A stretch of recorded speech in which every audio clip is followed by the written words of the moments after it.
ለመላው ክርስትና እምነት ተከታዮች እንኳን ለስቅለት በዓል በሰላም አደረሳችሁ እያልን ከፈታ ዴሊ ለሰዓቱ ያዘጋጀውን መረጃ በቅድሚያ በማስተዋወቅ እንጀምራለን። ህወሓት በዛሬው አስቸኳይ መግለጫው አስቸኳይ ጥሪን አስተላልፏል። በዚሁ መግለጫውን በርካታ ጉዳዮችን አንስቶ ጥሪ ያስተላለፈላቸው አካላትም አሉ። ሙሉ የመግለጫውን ሐሳብ ጠቅለል አድርገን ወደ እናንተ ለማድረስ ይዘነዋል። የኢትዮጵያ አየር መንገድ የቦሌን ዓለም አቀፍ ኤርፖርት ከ4 እጥፍ በላይ የሚበልጥ አዲስ ኤርፖርት ሊጀምር ነው። በዓመት 110 ሚሊዮን መንገደኞችን የማስተናገድ አቅም አለው ተብሏል። በመጪው ህዳር ወር ሊጀመር ነው። መረጃውን ዘርዘር አድርገን ይዘነዋል። መንግስት የናይጄሪያ ዜጋ እስረኞችን ለማስረከብ ስምምነት በቶሎ እንዲፈርም ናይጄሪያ ማሳሰቢያ ሰጠች። በርካታ የናይጄሪያ ዜጎች ከማጭበርበርና ከእጽ ዝውውር ወንጀሎች ጋር በተገናኘ ኢትዮጵያ ውስጥ ታስረው እንደሚገኙ ይታወቃል። የናይጄሪያ እስረኞች አያያዝ ጉዳይ ናይጄሪያና ኢትዮጵያን ከሚያወዛግቡ ጉዳዮች አንዱ ነው።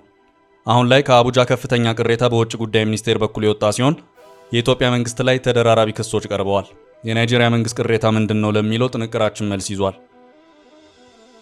በሱዳን ኢትዮጵያውያን የሚገኙበት ካምፕ ለአምስተኛ ጊዜ የእሳት አደጋ ተፈጠረ።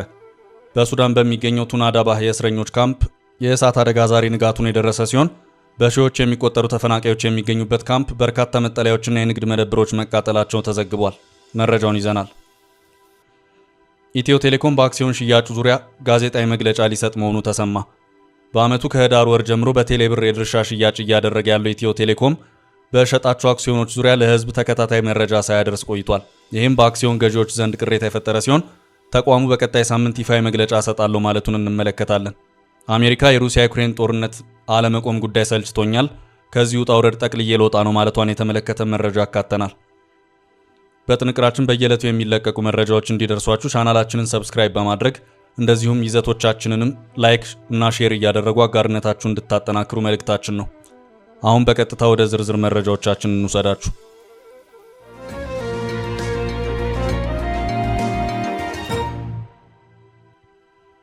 ህወሓት አስቸኳይ ጥሪን አስተላለፈ። በነ ዶክተር ደብረጽዮን የሚመራው ህወሓት አስቸኳይ ጥሪ አስተላልፏል። ህወሓት አስቸኳይ መግለጫውን ያወጣው በዛሬው ዕለት ነው። የመግለጫው አብዛኛው ይዘት ከ2 ዓመት በፊት የተፈረመው የፕሪቶሪያ የሰላም ስምምነት አልተፈጸመም፣ መፍትሄ ይሰጠን የሚል ጥሪን ያዘለ ነው። በዚህም ህወሓት ለተለያዩ አካላት ጥሪውን አስተላልፏል። የፕሪቶሪያ ስምምነት ከተፈረመ 2 ዓመት ተኩል ሆኖታል ያለው መግለጫው፣ ይሁንና በትግራይ ህዝብ ላይ የታወጀው የዘር ማጥፋት ወንጀል መልኩን ቀይሮ የወገኖቻችን ሞት፣ ስቃይና ሰቆቃ እንደቀጠለ ነው ሲል ምሬቱን ገልጿል። የትግራይ ሉዓላዊ መሬት በወራሪ ኃይል ስር ነው። በወራሪዎች ስር የሚኖሩ ወገኖቻችን ነጻ አልወጡም። የተፈናቀሉ ወገኖቻችን ወደ ቀያቸው ሊመለሱ አልቻሉም። በጦርነት የፈራረሰውን ትግራይ መልሶ መገንባት አልተጀመረም። የፖለቲካ ውይይት አልተጀመረም። በአጠቃላይ የፕሪቶሪያ ስምምነት እስካሁን መድረስ የነበረበት ደረጃ ላይ ያልደረሰና ለዓመታት ለህዝባችን ምንም አይነት ትርጉም ያለው ለውጥ አላመጣም ያለው ህወሓት በወራሪዎች ስር ያሉ ወገኖቻችን እየተገደሉ፣ እየተፈናቀሉ፣ እየታሰሩና እየተሰቃዩ ነው። የጥይት ድምፅ እንዳይሰማ የተፈረመው የፕሪቶሪያ ስምምነት በወራሪ ስር ላሉ ወገኖቻችን ከወረቀት ያለፈ ነገር አላመጣም። አሁንም ህዝባችን በማንነቱ እንዲሰቃይና በቋንቋው እንዲናወጥ በወራሪዎች እየተፈጸመ ነው። ለብሔራዊ ክብርና ማንነቱ ሲታገል የነበረው ህዝባችን አሁን በወራሪው ኃይል ወደ ብሔራዊ ጭቆና ተመልሷል ሲልም ነው ቅሬታውን የገለጸው።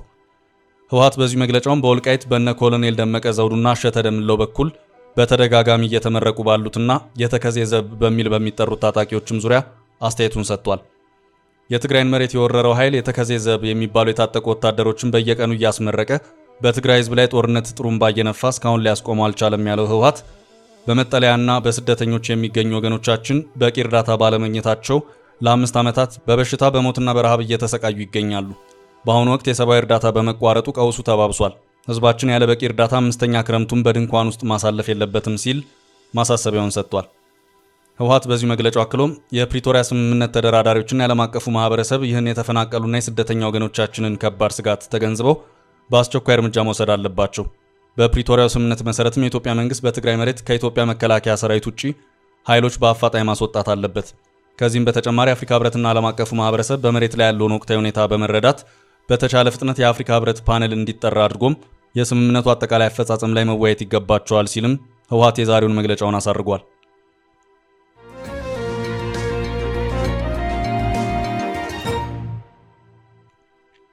በቀጣይ መረጃ ግዙፍ የኢትዮጵያ ኤርፖርት ሊጀመር ነው።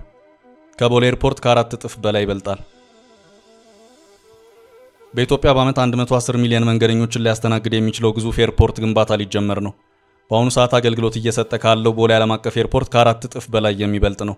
ከዚሁ ጋር በተያያዘም የኢትዮጵያ አየር መንገድ በቢሾፍቱ አቅራቢያ ለሚያስገነባው አዲስ ኤርፖርት 2500 አባወራዎች የሚነሱ መሆኑን አስታውቋል።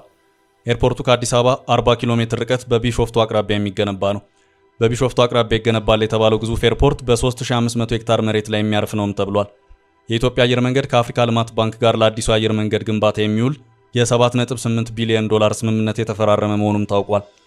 የኢትዮጵያ አየር መንገድ ዋና ስራ አስፈጻሚ መስፍን ጣሰውን ዋቢ ያደረገው ቢቢሲ ስራ አስፈጻሚው የኢትዮጵያ አየር መንገድ ለሚያስነሳቸው 2500 አባወራዎች መኖሪያ ቤቶች እንደሚገነባና በሚቀጥለው ዓመት ህዳር ወር እንደሚያስረክባቸው እንዲሁም በተመሳሳይ ወር የአውሮፕላን ማረፊያው ግንባታ እንደሚጀመር ነግረውኛል ሲል አስታውቋል። እንደ ዘገባው ከሆነ አየር መንገዱ የሚያስገነባው ኤርፖርት አቡሴራ አካባቢ አዲስ የሚገነባው ዓለም አቀፍ አየር ማረፊያ በሚቀጥለው ዓመት ህዳር ወር እንደሚጀመር አቶ መስፍን ጣሰው ተናግረዋል። አቶ መስፍን በአካባቢው የግብርና ምርቶች ማቀነባበሪያና የንግድ ተቋማትን ጨምሮ አዳዲስ አገልግሎት መስጫዎች ይገነባሉም ብለዋል። የኢትዮጵያ አየር መንገድ የሚያስገነባው አየር ማረፊያ ግንባታ ከ4 ዓመታት በኋላ የሚጠናቀቅ መሆኑንና በአፍሪካ ቀዳሚ የሆነ የአውሮፕላን ማረፊያ እንደሚሆን ተገልጿል። በሁለት ምዕራፍ ግንባታው የሚከናወን ይሆናል። በመጀመሪያው ምዕራፍ 60 ሚሊዮን ተጓዦችን ማስተናገድ የሚችለው ይገነባል። የመጀመሪያው ምዕራፍ ሲጠናቀቅ 50 ሚሊዮን ተጓዦችን የሚያስተናግደው ሁለተኛው ምዕራፍ ይገነባል። የመጀመሪያው ምዕራፍ ግንባታ እንደ አውሮፓውያን አቆጣጠር በ2029 ይጠናቀቃል ተብሎ ይጠበቃል ሲሉም ዋና ስራ አስፈጻሚው ተናግረዋል። አየር መንገዱ እድገት በጨመረ ቁጥር ለአውሮፕላን ማረፊያው የተለያዩ የማስፋፊያ ስራዎች ሲከናወኑ ቢቆይም በዓመት 25 ሚሊዮን ተጓዦችን ማስተናገድ በሚችልበት የመጨረሻ አቅሙ ላይ በመድረሱ ነው አዲስ ኤርፖርት መገንባት አስገዳጅ የሆነው። አዲሱ በቢሾፍቱ አቅራቢያ የሚገነባው አውሮፕላን ማረፊያ ከአዲስ አበባ ቦሌ ኤርፖርት ጋር በፈጣን መንገድ እንዲሁም በፈጣን ባቡር እንደሚገናኝ ተገልጿል።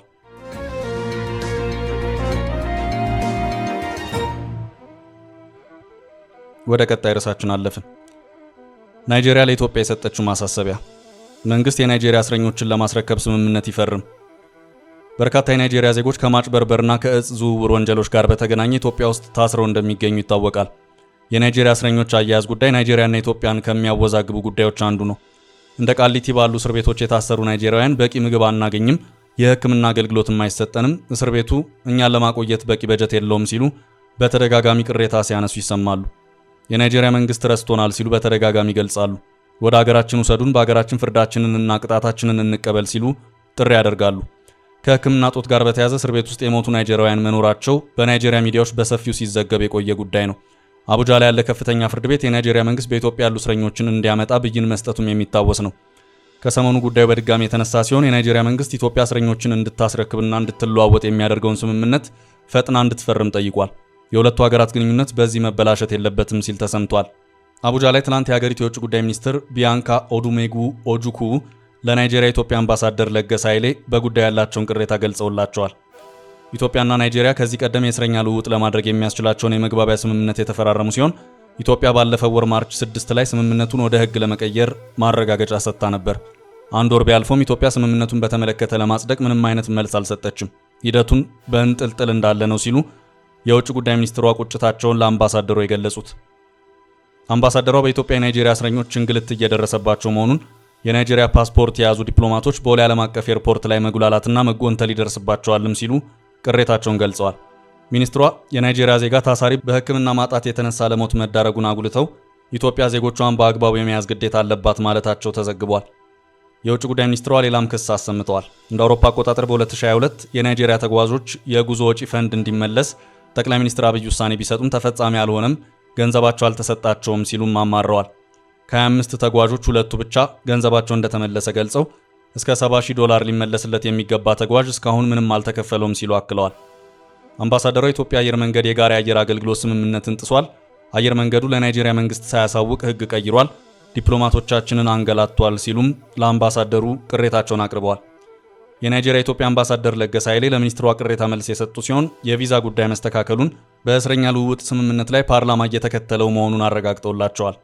ናይጄሪያውያን ቪዛ ኦን አራይቫል በፖሊስ ተከልክለዋል የሚል ግን አምባሳደሩ ውሸት ነው ሲሉ ማስተባበላቸው ተዘግቧል።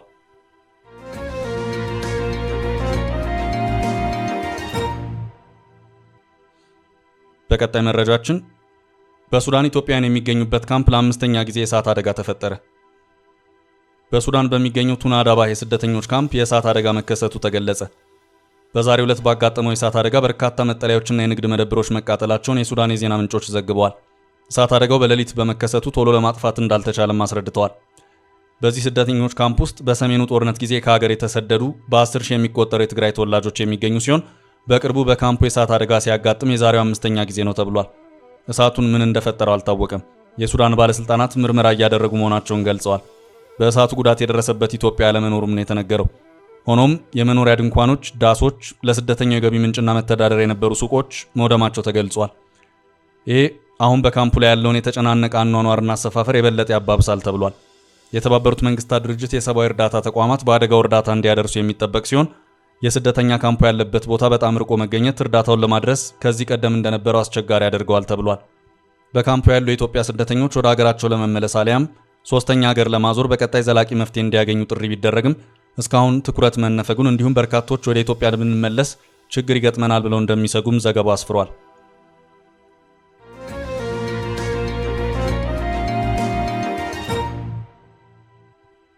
ወደ ቀጣይ መረጃ ተሻገር። ኢትዮ ቴሌኮም በአክሲዮን ሽያጩ ዙሪያ ጋዜጣዊ መግለጫ ሊሰጥ ነው። መንግስታዊ የቴሌኮም አገልግሎት አቅራቢ ኢትዮ ቴሌኮም በመጀመሪያ ዙር እያንዳንዳቸው 300 ብር ዋጋ ያላቸውን 100 ሚሊዮን መደበኛ አክሲዮኖች ከህዳር ወር ጀምሮ ማቅረቡ ይታወሳል። በጉዳዩ ዙሪያ ኢትዮ ቴሌኮም አሁን ላይ መረጃ የሰጠ ሲሆን ስለ ድርሻ ሽያጩ በቀጣይ ሳምንት መግለጫ ሰጣለሁ ማለቱ ታውቋል። በዚህ ዙሪያ በቅርቡ አስተያየታቸውን ያስነበቡት ዕውቁ የባንክ ባለሙያ አቶ ሙሼ ሰሙ ኢትዮ ቴሌኮም ከጃንዋሪ 31 2025 ጀምሮ ተቀባይነት ያገኙ አክሲዮን ገዢዎች እንደሚለይና ተቀባይነት ያላገኙ አክሲዮን ገዢዎች ደግሞ እስከ ኤፕሪል 14 ቀን 2025 ድረስ ገንዘባቸው መመለስ እንደሚጀምር መግለጹን አንስተዋል። እስካሁን ድረስ ተቀባይነት ያገኙ አክሲዮኖች አልተገለጹም። ቢያንስ ህዝብን በማክበር ደረጃ አክሲዮን ዕውቅና መስጫ ጊዜው መራዘሙን አስመልክቶ አንድም ምክንያት አለመቅረቡ፣ መግለጫ አለመሰጠቱና ምንም እንዳልተፈጠረ በዝምታ ቀን መቆጠሩ የሚያስደምም ሆኖ አግኝቼዋለሁ ሲሉም የቢዝነስ ባለሙያው አቶ ሙሼ የሰሙ መልእክታቸውን በማህበራዊ ሚዲያ ትስስር ገጻቸው ማስፈራቸው አይዘነጋም። በቀጣይ ሂደት ዙሪያ ከባለ ድርሻዎች ጋር ሰፋ ያለ ውይይት ማድረግ አስፈልጎ ነበር። በተጨማሪም አንዳንድ ዳታዎችን የማጥራት ስራ ላይ ትኩረት አድርገን እየሰራን ነበር ሲል የኢትዮ ቴሌኮም አሁንም ግልጽነት ያለው አሰራር ለመዘርጋት ጽኑ አቋም አለኝ ማለቱ በሰሞኑ አንድ ዘገባ ተሰራጭቷል። በሚቀጥለው ሳምንትም በዚህ ዙሪያ ጋዜጣዊ መግለጫ እንደሚኖር የገለጸው የቴሌኮም ኩባንያው በዚህ መግለጫ ላይ ስለ አክሲዮን ሽያጩና ስለ ድልድል ውጤት ይፋ እንደሚደረግ ማስታወቁን ዘገባው አሰምቷል።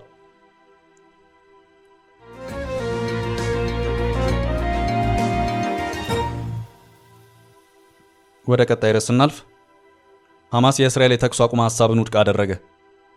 ሐማስ እስራኤል ያቀረበችውን የተኩስ አቁም ስምምነት በይፋ ውድቅ አድርጎ ጦርነቱ እንዲያበቃና ፍልስጤማውያን እስረኞች እንዲፈቱ በምላሹ የተቀሩት እስራኤላውያን ታጋቾችን ለመልቀቅ ለመደራደር ዝግጁ ነኝ ብሏል። የሐማስ ዋነኛ ተደራዳሪ ካሊል አልሃያ በቪዲዮ በሰጡት መግለጫ የኔታንያሁን የፖለቲካ አጀንዳ የሚያገለግል ከፊል ስምምነቶችን አንቀበልም ብለዋል።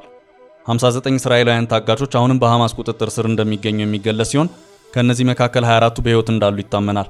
እስራኤል በቅርቡ ያቀረበችው የተኩስ አቁም ስምምነት 10 ታጋቾችን ለማስለቀቅ ለ45 ቀናት የሚቆይ የተኩስ አቁም ማድረግን ያካተተ ነበር። ታዲያ ሐማስ እቅዱን ውድቅ ማድረጉን ተከትሎ የእስራኤል የገንዘብ ሚኒስትር ቤዛሌል ስሞትሪች በሐማስ ላይ ገሃነም በሮች የሚከፈቱበት ጊዜ አሁን ነው ሲሉ ዝተዋል። ሐማስ ቀደም ሲል ጦርነቱን ለማቆም አጠቃላይ ስምምነትን ከግምት እንደሚያስገባ ተናግሮ የነበረ ቢሆንም ነገር ግን ሁለት ወገኖች ያንን የሚያመጣ የትኛውም አይነት ስምምነት ላይ አልደረሱም። የእስራኤል ዓላማ ሐማስን ሙሉ በሙሉ ትጥቅ ማስፈታትና ማጥፋት መሆኑን ይፋ አድርጋለች። ይህ በእንዲህ እንዳለ በርካታ ፍልስጤማውያን በአየር ድብደባ በየቀኑ እየሞቱ ነው። በጋዛ ሐማስ የሚተዳደረው የሲቪል መከላከያ ኤጀንሲ እንደገለጸው በቅርቡ የእስራኤል መከላከያ በፈጸመው ተከታታይ ጥቃቶች በትንሹ 37 ሰዎች ሞተዋል። በአየር ጥቃቱ የደረሰን ኃይለኛ ፍንዳታ ተከትሎ ስደተኞች የተጠለሉበት ድንኳኖች በእሳት ከተያዙ በኋላ ሕፃናትን ጨምሮ በርካታ ፍልስጤማውያን መሞታቸውን በአልማዋስ የሚገኙ የዓይን እማኞች ተናግረዋል። የእስራኤል ጦር በጉዳዩ ላይ ወዲያውኑ አስተያየቱን ባይሰጥም ስለ ጥቃቱ የወጡ ሪፖርቶችን እየተመለከትኩ ነው ማለቱን የቢቢሲ ዘገባ አመልክቷል።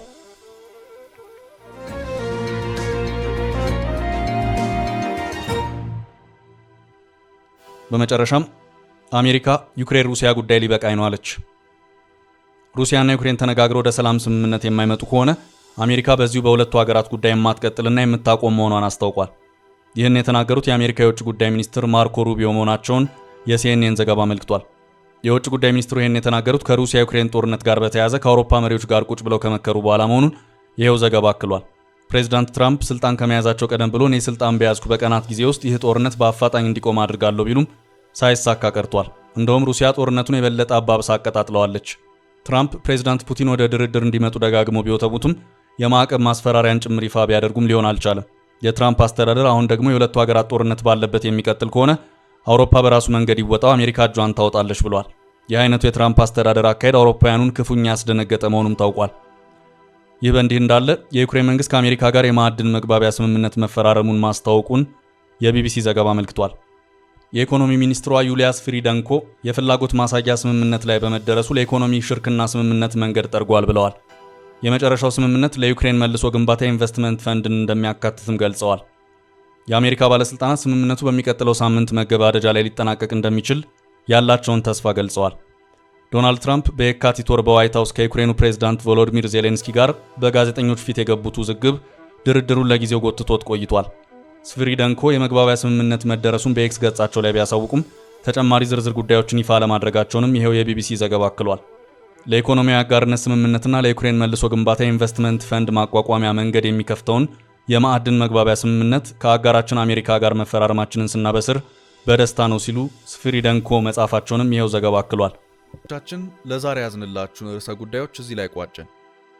ላይክ፣ ሼር እና ኮሜንት በማድረግ ለቻናላችን ድጋፋችሁን መግለጽ እንዳትዘነጉ እያልን ከሌሎች መረጃዎች ጋር ደግመን እስክንገናኝ ቸር ያሰማን ስንል ተሰናበትን።